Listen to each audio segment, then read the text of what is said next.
Great day, grade 5. Welcome to our Valenzuela Live in Mathematics 5. I'm Sir Michael L. de la Cueva from Disciplina Village, Bignay Elementary School. And for your attendance, kindly type present, your name, and the name of your school. We are now in week 5 in our third quarter learning competencies. In this lesson, you will be able to visualize and describe solid figures and make models of different solid figures, cube, prism, pyramid, cylinder, cone, and sphere using plane figures. The world is full of shapes. You can find plane and solid figures everywhere. Buildings, bridges, houses, or anything around us are made of geometric figures. Look at this picture in a living room. Inside this room, there are lots of models of solid figures. And for now, let us identify which objects are defined or described by the following. And you have 5 seconds to answer or identify the object. Let us start. It is a ball-like object model of the Earth. It is also the representation of the Earth. What is this?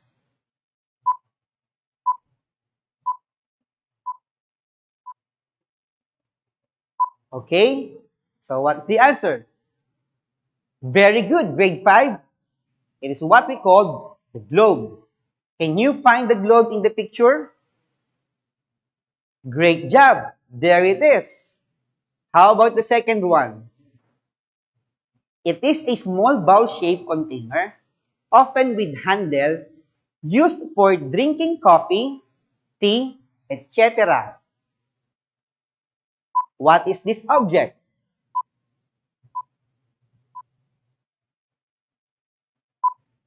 Okay, very good. It is what we call a cup. Can you see the cup in the picture? Very good. There it is. How about the third one? A hinge or movable barrier that allows entry or exit from an enclosure. You have 5 seconds. What do you call this object?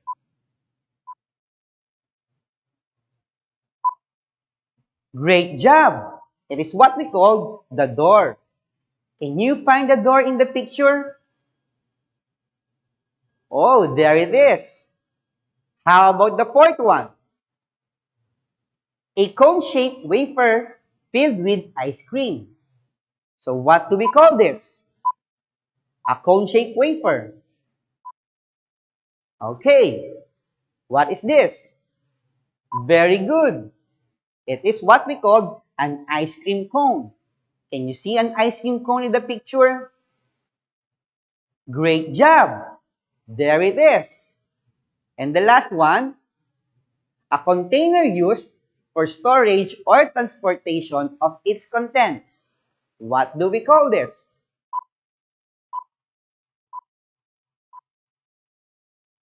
Very good, grade 5. It is what we call the box.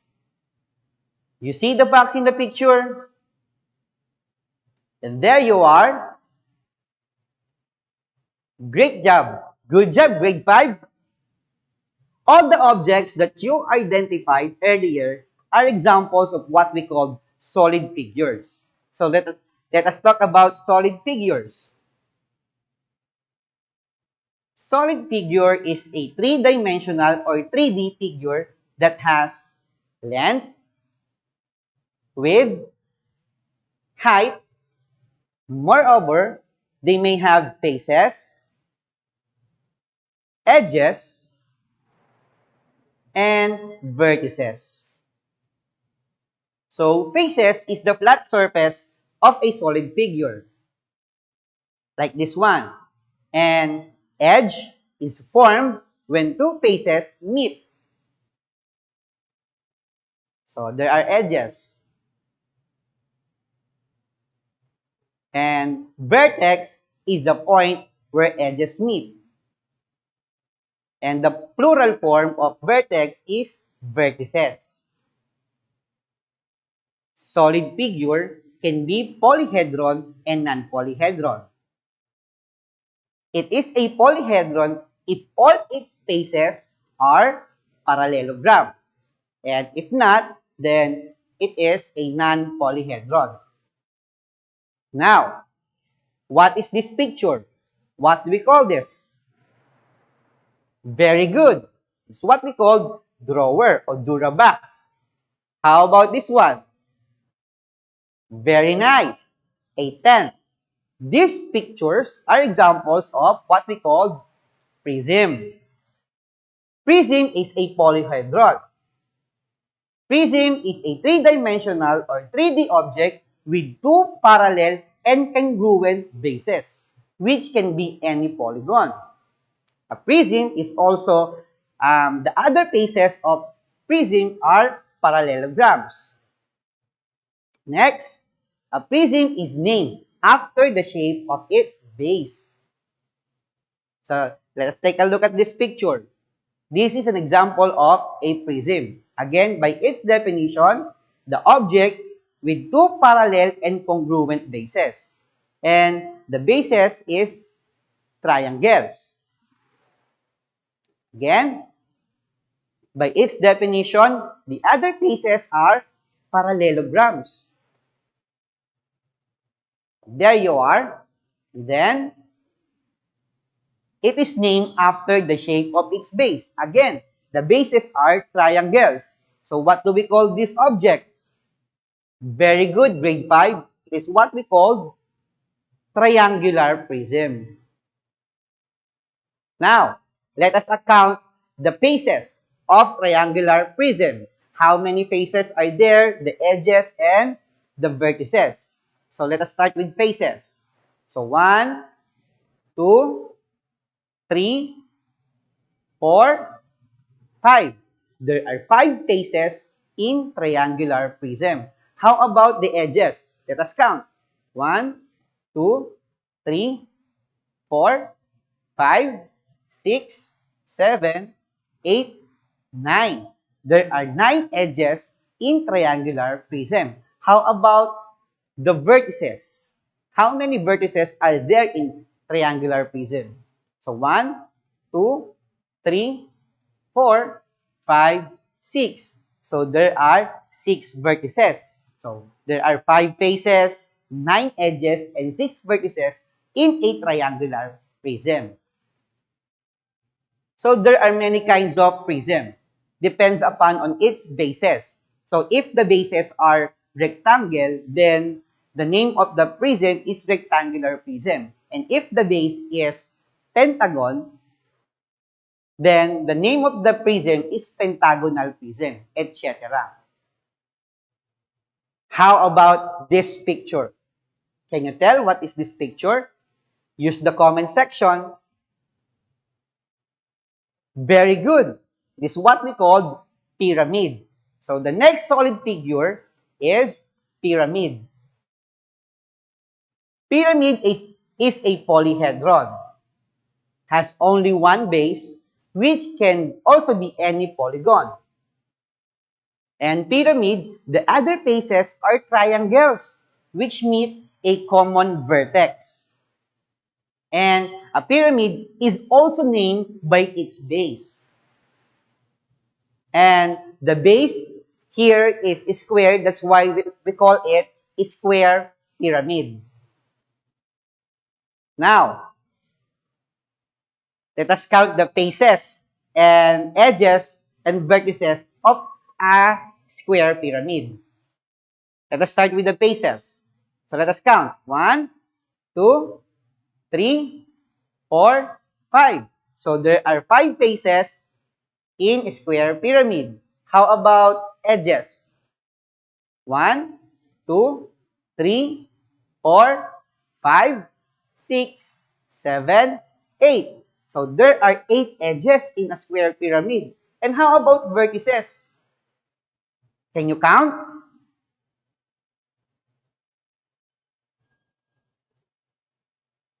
Very good. there are 5 vertices in a square pyramid. So next, there are different kinds of pyramid, like prism. Depends upon on its base. So if the base is pentagon, it is what we call pentagonal pyramid. And if the base is triangle, it is what we call triangular pyramid. So what is the difference between prism and pyramid? In prism, the bases are 2, while in pyramid, it has only one base. And in prism, the other faces are rectangle, while pyramid, the other faces are triangles. And prism and pyramid is named after by its bases. Next, what do you call this picture? Okay? Very good. It is a traffic cone. So, can you guess what is the next solid figure? Very good. The next solid figure is a cone. A cone is a non-polyhedron, has a circular base connected by a curved surface to a single vertex, or what we call the apex. And let us count also the faces, the edges, and the vertex of a cone. How many faces are there in a cone? Very good. There is only one circular basis. And how about edge? Can you guess how many edges are there in cone? Very nice. There is 0 edges. And how many vertex are there in cone? There's only one vertex in a cone. So one face, 0 edge, and one vertex. How about this picture? What is this picture? Use the comment section to type your answer. Good job. It is what we call a gas tank. And how about this? I know that you are familiar with this picture. Very good. It is a battery. So, can you guess what is our next solid figure? Good job. The next solid figure is a cylinder. A cylinder is also non-polyhedron. Solid figure with 2 parallel and congruent circular bases and a curved surface. Now, let us count their faces, edge, and vertices. How many faces are there in cylinder? Grade 5. Good job. There are 2 circular bases. And how about edge? There are no edge in cylinder. How about vertex? Do we have a vertex here? Yes. There is no vertex in our cylinder. So there are 2 circular bases, no edge, and no vertex. Wow. What is this picture? Boys, I know that you know this picture. Very good. It is a basketball. And how about this one? Girls, what do you call this? A globe. Very good. And what is our next solid figure? Good job. The next solid figure is what we call sphere. A sphere is also non-polyhedron. It is a round solid figure in which every point on the surface is an equal distance from the center. And sphere has 0 faces, 0 edges, and 0 vertices. Remember that.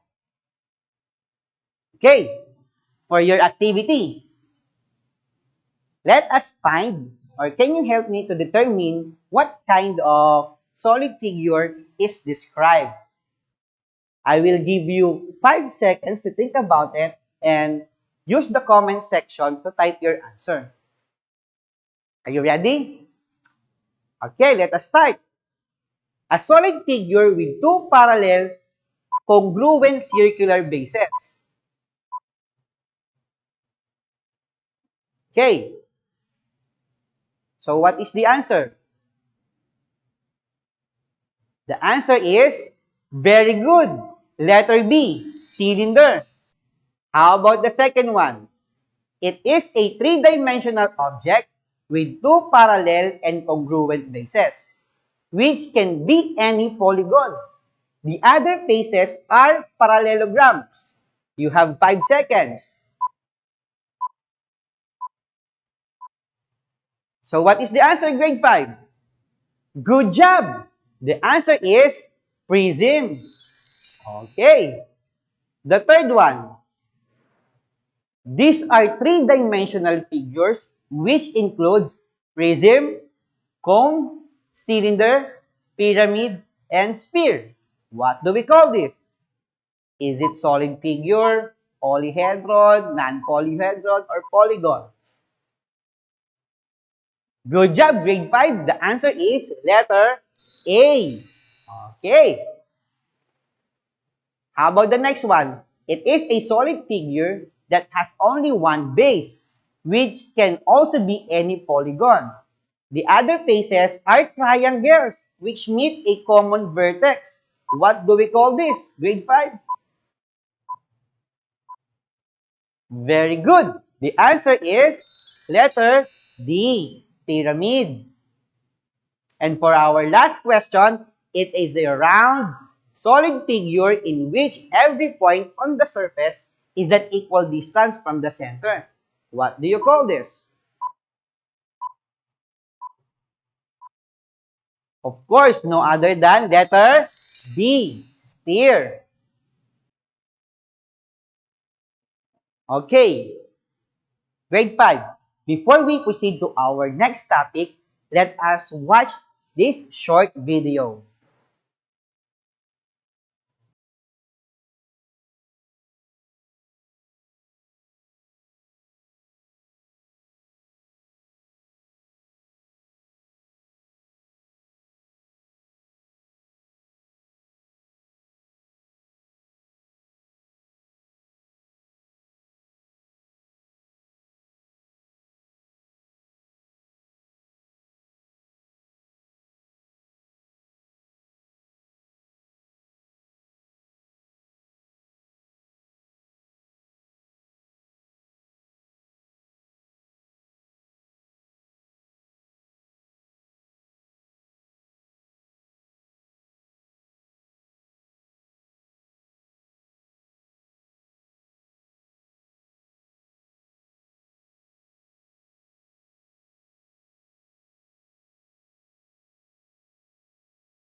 We will see the bottom, the back, and the top. So from solid figure, we have a plane figure. Thank you. Okay, so we saw that in our video that if we cut all the edges of this solid figure and laid out flat, we will form this kind of plane figure. And this is what we call the nets. Sir, what is nets? Nets is all the surface of solid figure laid out flat, like this one. And now, let us identify what kind of solid figure can be formed in these nets. So let us try. The base is square, and then the sides are all triangles. Grade 5, can you guess what solid figure can be formed in these nets? Great job, grade 5. It is what we call a square pyramid because the base is square and the other faces are triangles. How about the next one? We have two circular bases and one surface. What do you call this, grade 5? What solid figure can be formed to these nets? Good job, grade 5. It is what we call a cylinder. And for our second activity, what will I become? So, I will show you the nets and you will identify what kind of solid figure can be formed on that nets. And I will give you 15 seconds to type your answer in the comment section. Are you ready? Very good. Let us start. How about this nets?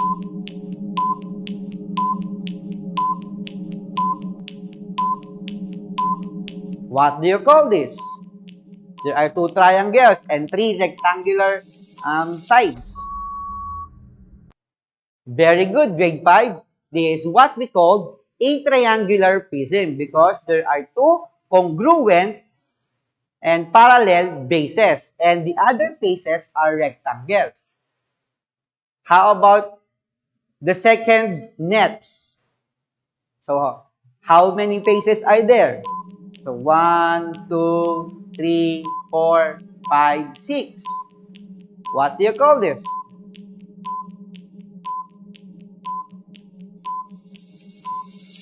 Time's up, grade 5. I hope that you got the answer. This is what we call a cube because all the faces are squares. Very good, grade 5.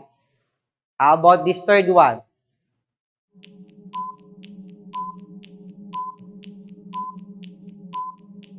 What kind of solid figure can be formed in this kind of nets?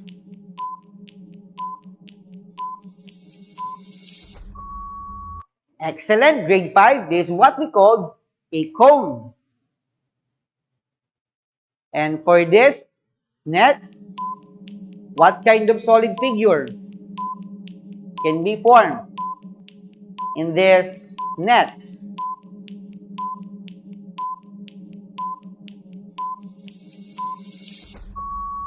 Okay, because the base is pentagon and the sides are triangles, it is what we call pentagonal pyramid. And for the last one, what kind of solid figure is this?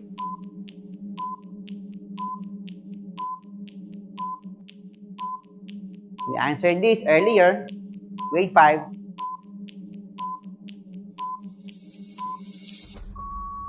Oh, great job, grade 5.